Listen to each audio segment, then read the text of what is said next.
예상치 못한 순간 차로 변경을 시도하는 차 한 대, 결국 추돌을 했습니다. 유독 빈번하게 발생하는 고속도로 톨게이트 차로 변경 사고, 그 이유는 무엇인지 자세하게 알아보겠습니다. 하이패스 차로로 주행 중이던 제보자, 그런데 갑자기 멈춰선 앞차와 추돌했습니다.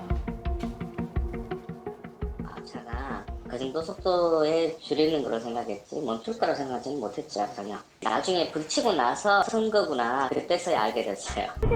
앞차가 멈춰선 이유는 뭘까요? 잘못 들어간 거겠죠, 뭐. 정작 이유가 일반 차로로 가야 되는데 하이패스를 잘못 들었다고 그러더라고요. 그래서 멈췄다고 하더라고요. 저래도 그래도 멈추면 그냥 안 가셔야 되는데. 하는데. 진입해야 할 차로를 헷갈려서 잘못 진입하자 급하게 차로 한 중앙에서 멈췄다는 겁니다.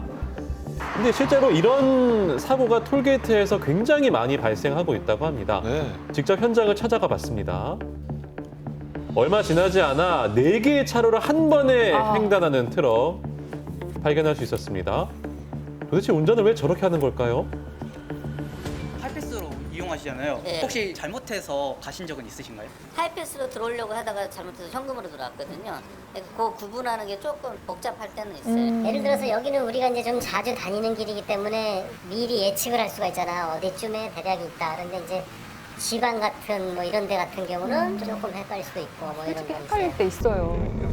이렇듯 잘못된 차로 진입으로 인해 발생하는 톨게이트 차로 변경 사고. 근데 만약에 차로를 잘못 들어갔다 이러면 어떻게 대처를 해야 될까요? 그냥 가야죠, 뭐. 아닌가요? 그냥 가면 어떻게 될까요? 그러다가 참 나 하이패스 안 돼. 또는 나 하이패스 이거 돈이 모자라. 그러면서 되돌아 나오다 사고가 참 많이 납니다. 그런 경우는 그냥 들어가세요. 네. 하이패스 구간 들어갔더라도 나중에 집으로 연락이 와요.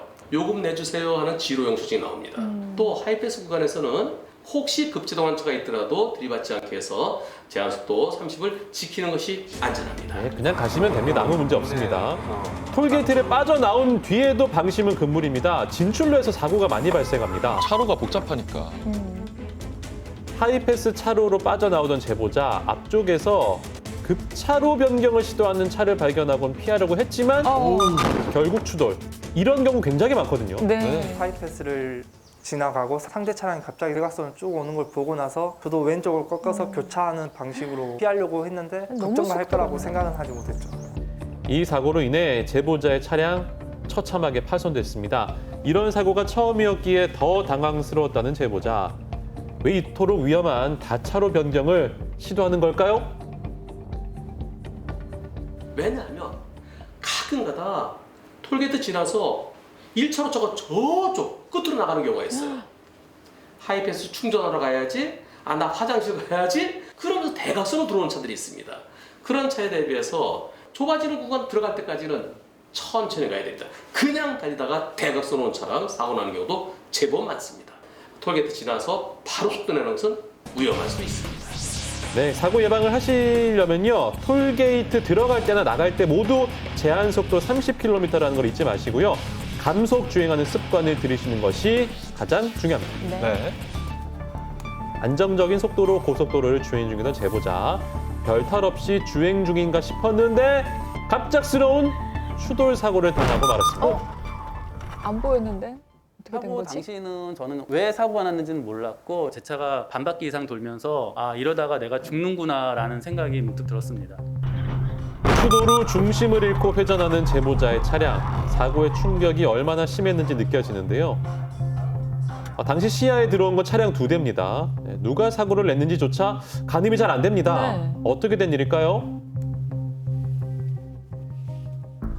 빨간 동그라미 1차로 차가 저 어디로 이런 와 심하네요. 보셨나요? 1차로에서부터 매서운 속도로 차로 변경을 시도하는 문제의 차량.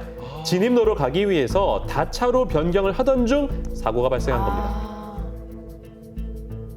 옆 차로에 있던 차와 1차 추돌했고요. 그 충격으로 제보자의 차량과 추돌, 저렇게 됐군요. 3중 추돌 사고. 그랬군요. 제보자의 차는 1,000만 원이 넘는 수리비가 발생했고요.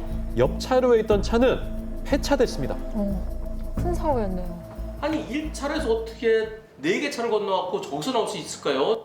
1차적으로 추돌을 일으킨 차량 같은 경우는 나중에 사고 나고 사진을 보니까는 그 뒤에 초보 운전이라고 팻말을 붙여놓은 차량이었습니다. 예, 사고 직후 알게 된 사실 상대 운전자 운전이 미숙한 초보 운전자였다고 합니다. 생명을 잃을 수도 있기 때문에 더욱 위험한 고속도로 내 급차로 변경 사고. 자, 예방을 위해선 어떤 자세가 필요할까요? 이번 사고는 상대 차량이 무리하게 진출로로 나가려고 하다가 일어난 사고죠. 고속도로 달리다가 오른쪽으로 빠질 때는 미리 우측차를 타야죠. 그럼요. 항상 미리미리 적어도 한 2-3km 전에서부터 오른쪽 차를 타는 것이 안전합니다.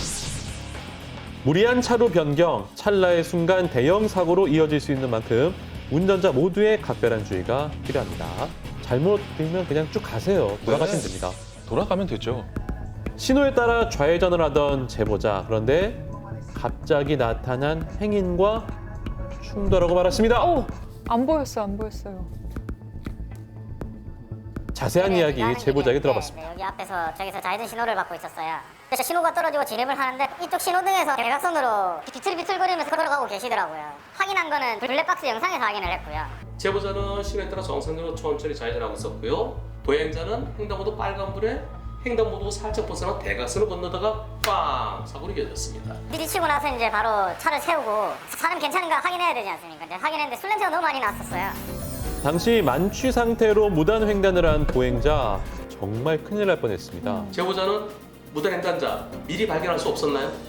비가 많이 와가지고 시야도 좀 어두운 상태에서 그분이 상의 하의 모자까지 전부 다 검은 옷을 입고 계셨고 여러분 보이시나요? 잘 안 보여요. 정말 뭐 신발 정도밖에 그리고 안 또 제 보입니다. 시선에는 A필러에 완전 가려가지고 보이지 않았었죠. 운전석 쪽 정면 유리와 옆 유리 사이에 있는 A필러. 문제는 주행 중 시야 확보에 어려움을 줄 때가 있습니다. 당시 제보자 역시 이 A필러 때문에 시야가 가려져 보행자를 보지 못했던 겁니다. 이처럼 A필러에 가려져 있던 보행자를 발견하지 못하고 주행하다가 사고로 이어지는 경우가 많은데요. 이 창틀, A필러, 이게 한 번 가리면 계속 가려요.